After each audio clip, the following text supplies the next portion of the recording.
अब serotonin non epinephrine reuptake inhibitor. अब इसमें जो है कौन कौन से ड्रग आते हैं, वेनलोफेक्सिन आता है, डिसवेनलोफेक्सिन आता है, डुलोक्सिटिन आता है, लीवोमेनासिप्रैम आता है। सही, ये जो है ये सेरोटोनिन और रीअपटेक दोनों, सेरोटोनिन और नॉन एपिनेफ्रिन दोनों के रीअपटेक को इनहिबिट करती है। सही, इसके अलावा क्या है कि जो SSRIs है ना वो डिप्रेशन वगैरह तो ट्रीट करती है, लेकिन डिप्रेशन के साथ जब कभी क्रोनिक पेन वगैरह हो जाती है जैसे बैक पेन, मसल एच वगैरह, उनको ट्रीट करने के लिए नहीं है। सही, मतलब कि ये जो है रिलीफ पेन में कोई कमी नहीं करती, मतलब कि पेन को ये ट्रीट नहीं करती। जबकि TCS जो से हैं और SNRIs हैं वो पेन को रिलीफिंग में भी हेल्प करते हैं, मतलब कि पेन को भी ट्रीट करते हैं। जैसे कि क्योंकि डायबिटिक पेशेंट में जो न्यूरोपैथी हो जाती हैं, पोस्ट हाइपैटिक न्यूरोलॉगिया वगैरह, जो लो बैक पेन, जितनी भी पेन्स है ना बेसिकली उनको जो से उनमें हेल्पफुल कौन सी है, उनको रिलीव करने के लिए जो सी हेल्पफुल है वो TCA और SNRI है।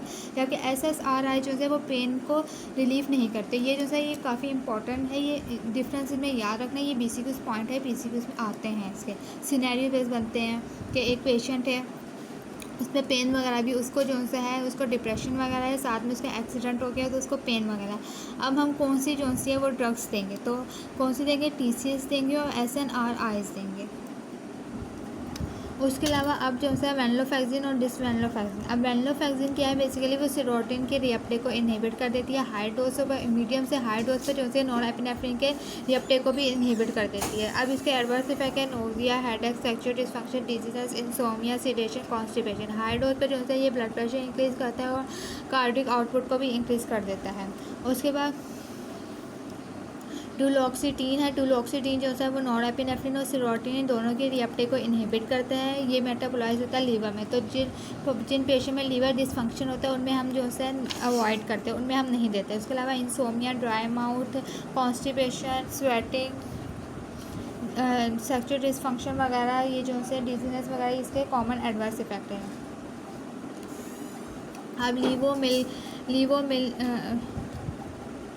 लीवोमिलना प्रेम जो है वो क्या होता है, ये ड्रग जो है ये यूज़ होते हैं इधर ट्रीटमेंट, और यूरोप में डिप्रेशन को ट्रीट करने के लिए जो है हम ये ड्रग देते हैं, लीवोमिलना प्रेम। उसके अलावा जो यूनाइटेड स्टेट में जो है ये यूज़ होता है इधर ट्रीटमेंट ऑफ फिब्रोमालेगिया। फिब्रोमालेगिया क्या है, बेसिकली स्केलेटल मसल की पेन को कहते हैं हम फिब्रोमालेगिया।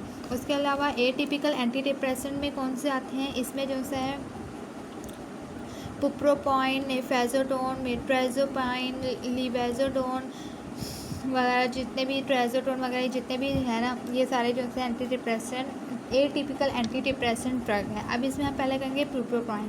पुप्रोपाइन जो है वो यूज़ होती, वो जो है वीक डोपामीन और नॉन एपिनेफ्रिन की रीअपटेक इनहिबिटर, मतलब कि वो स्ट्रांगली नहीं, मतलब कि वो वीकली डोपामीन और नॉन एपिनेफ्रिन के रीअपटेक को इनहिबिट करता है। उसके अलावा ये जो है जो डिप्रेशन के सिम्टम्स को कम करता है, सिम्टम्स। और इसके अलावा जो पेशेंट स्मोकिंग छोड़ रहे होते हैं ना, तो उनमें निकोटीन के सिम्टम्स को कम करने के लिए भी यूज़ होता है पुप्रोपाइन। ये भी इसकी पॉइंट है।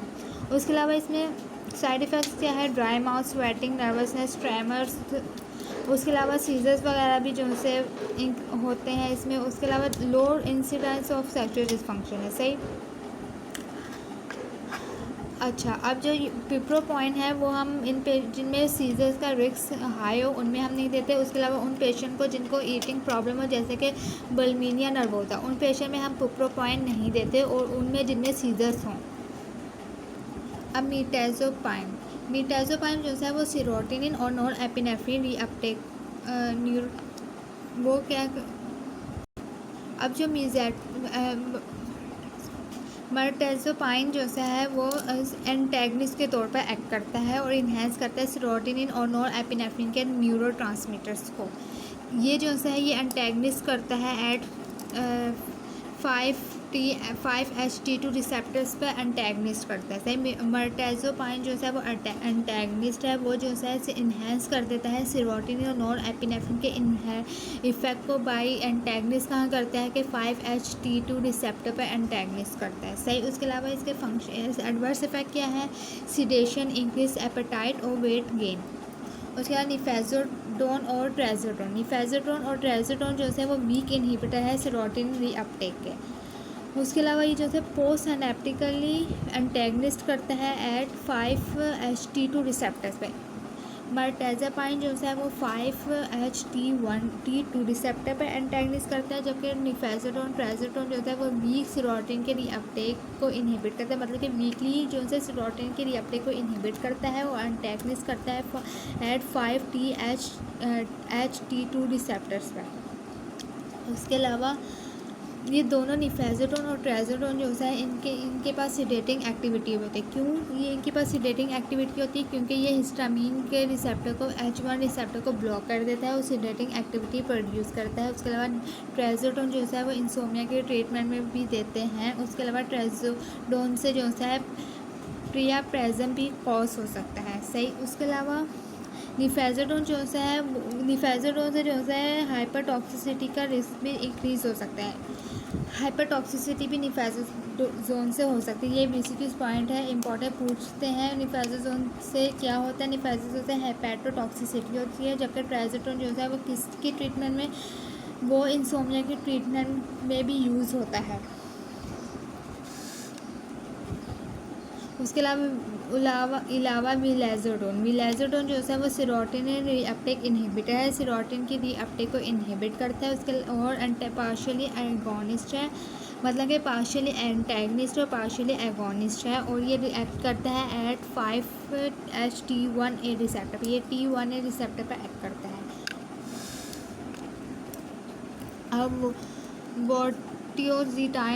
वर्टियोजिटाइन जो है उसके एडवर्स इफेक्ट क्या है?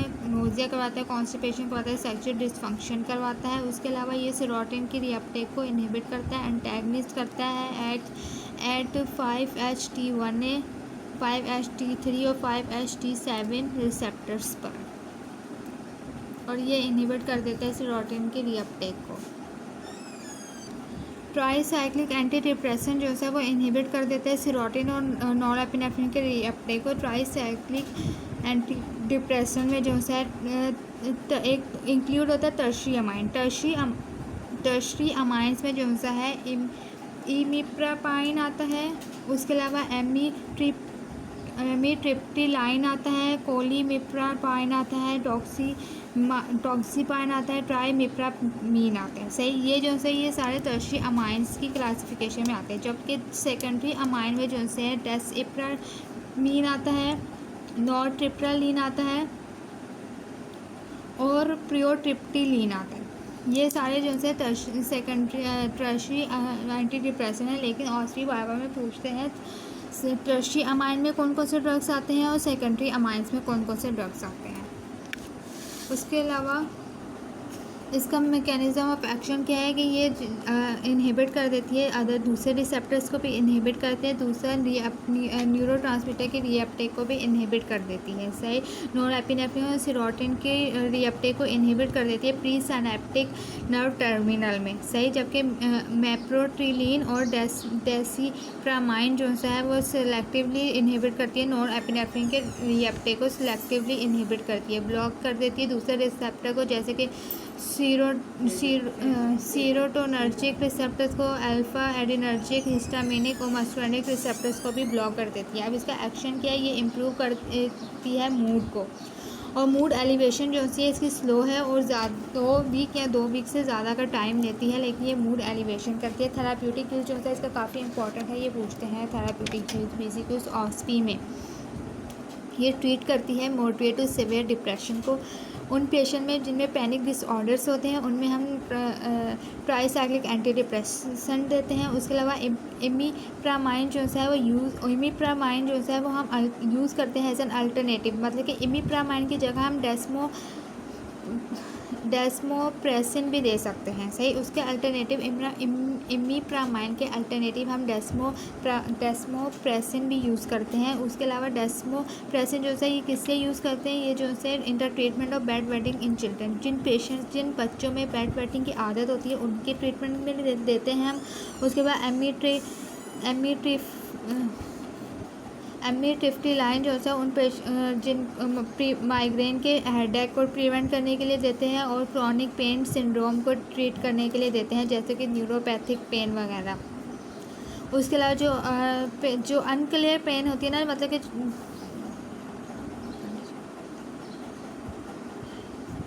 अच्छा, उसके अलावा क्या है कि जो यूजफुल प्रिवेंट और जो पेन अनक्लियर होती है, मतलब कि जो पता नहीं चल रही होती कि किस साइड पर पेन है, कहाँ पर पेन है, उसके ट्रीटमेंट के लिए भी देते हैं। उसके अलावा डॉक्सीपाइन जो है वो इंसोमिया के ट्रीटमेंट के लिए देते हैं।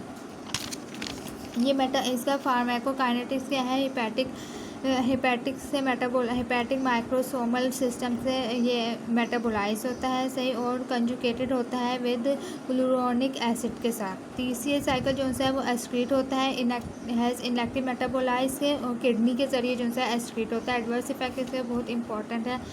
ये ज़ीरोस्टोमिया करवा देता है, ब्लड विजन को। अगर मस्कुलिनिक रिसेप्टर्स को ब्लॉक करेंगे ना TCS, तो ये ब्लड विजन करवाएंगे, ज़ीरोस्टोमिया करवाएंगे, urinary retention, sinus, tachycardia, constipation और क्लोज एंकल ग्लूकोमा करवाएंगे। जबकि TCA ब्लॉक जो अगर TCA अल्फा एडिनर्जिक रिसेप्टर्स को ब्लॉक करेंगे तो orthostatic hypotension, dizziness, reflex tachycardia करवाएंगे और सिडेशन करवाएंगे। अगर ये हिस्टामिन रिसेप्टर को ब्लॉक कर देंगे तो सिडेशन करवाएंगे और वेट गेन करवाएंगे।